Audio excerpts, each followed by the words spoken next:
In my book, Small Moments, Big Outcomes, How Leaders Create Cultures That Fuel Extraordinary Results, I share some questions to help you think about your culture in different ways, to help you have richer conversations about your culture and help you assess where your culture sits on the culture mojo scale. So coming up, I'm going to share these fabulous questions. Let's energize your workplace. Mike's here for some serious fun. The first question that I love, because this leads to such rich conversations, is what are the unwritten rules in your workplace that guide cultural norms, that guide behaviors? You may have a manual on your culture, a handbook, your values written down, but your real culture comes down to how people are really behaving based on often unwritten rules that they have just seen over the years. They know not to do this because it seems like it's an unwritten rule. So what are the unwritten rules about how people send a message up to your senior leadership team, or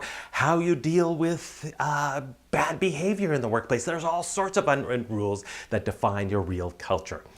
Second great question is, are your employees raving ambassadors for your workplace culture? This is a great litmus test, because when your employees are out there in the wild, they talk about your workplace. They talk about you if you're the boss. They talk about how work is going. They are your brand ambassadors for your business and one of your best recruiting teams that you could possibly have. So what are they saying about your workplace culture? Would they recommend you? And this is the test, right? Would they recommend your workplace to their best friend or one of their family members?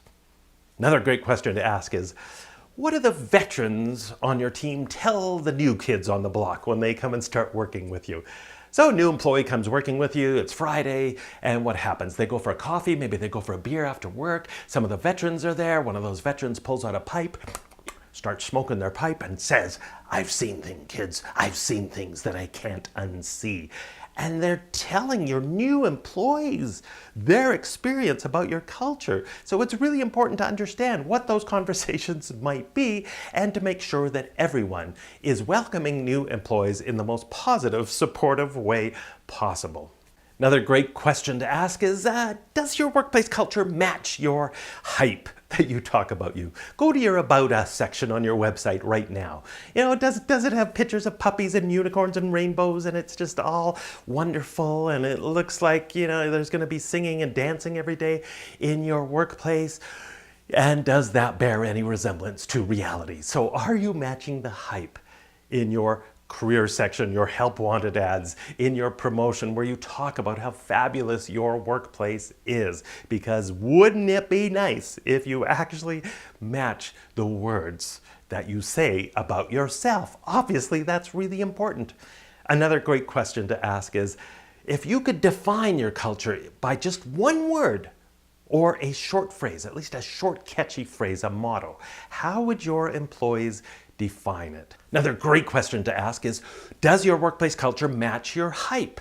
In other words, if you go to your About Us section on your website, does it look like the reality employees are experiencing? What if frontline employees were to write a 100% truthful help wanted ad for a position in your workplace? What might that look like? Because we want to make sure, ideally, that of course we're matching the hype, that we are able to proudly talk about our culture, rave about our culture, and that it actually does jive with that in terms of the real experience.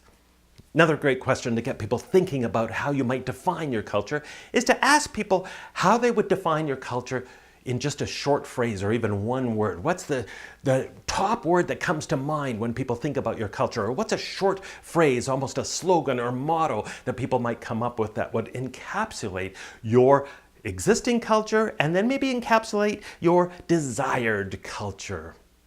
And finally, this is a great question to ponder. What is your workplace culture advantage compared to your nearest competitors?